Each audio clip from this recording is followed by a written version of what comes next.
What is up, guys? Coach Jose here. All right, coming at you from my office, my little whiteboard. But I want to talk to you guys today about how do you get better at tracking food. And the number one thing that I'm always going to be advocate about is the fact that if you want to lose weight, you need to understand how much food you need to consume to lose weight. If you want to gain muscle mass, you need to understand how much food you need to consume, right, in order to gain muscle mass. Okay, there's a reason there are gauges on our cars for fuel.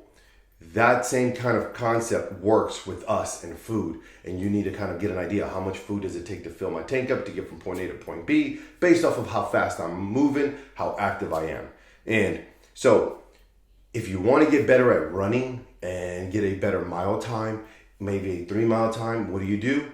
Well, you can't just sit on your butt and go, well, I hate running, but I want to get better at running.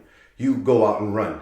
It may suck the first time, it may suck the second time, but before you know it, your third, your fourth, your fifth, your technique's getting better, your breathing's getting better, it's getting easier and easier for you to do it to where it's like nothing for you to wake up in the morning or in the evening, go out and run your 1 mile, 2 miles, or 3 miles.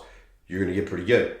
If you suck at squatting and you wanna get stronger squats, you can't do it by sitting on your ass. What do? You get up and you go squat, and you develop those muscles in that pattern, in that movement, to where it becomes very comfortable for you to squat with moderate to heavy loads, depending on what your goal is. So again, things have to be done and practiced in order for you to be better at them.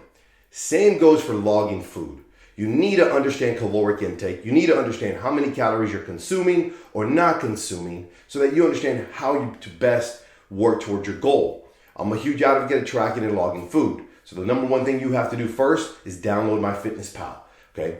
Disconnect MyFitnessPal from all your fitness devices such as Fitbit or Apple Health. Remove it, because the last thing you want is for it to say you burned 800 calories, so you get to eat 800 calories.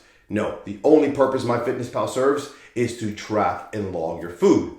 So when you do that, log anything and everything you consume throughout the week. Don't try to impress anybody. Don't try to start a crazy ass diet right now or a certain way of eating. Eat what you normally eat, but learn how to track it, weigh and measure it.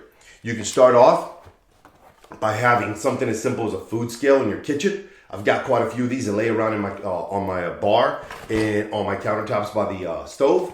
Also, get yourself a small travel scale. Again, I weigh and measure everything 98% of the time, okay?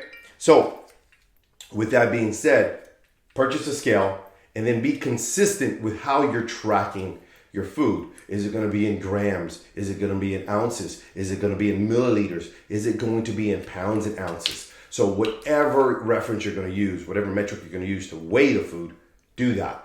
Plug it into MyFitnessPal.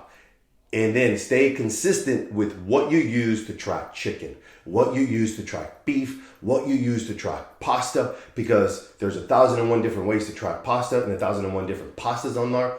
They're all going to be slightly different. Pick one and stay with that. Consistency is going to be the key, all right? So that's all it takes. Learn how to track, get better at it, practice, get comfortable with it, and then you'll start learning kind of like these tips and tricks of how to go about weighing and measuring the food you're eating. And along the way, you're going to learn what's the best way to prepare food so that you understand how much you are consuming. And start with calories. Don't worry about fats. Don't worry about proteins. Don't worry about carbs yet. Get comfortable weighing and measuring just the food you're eating for about 1 week or 2 weeks.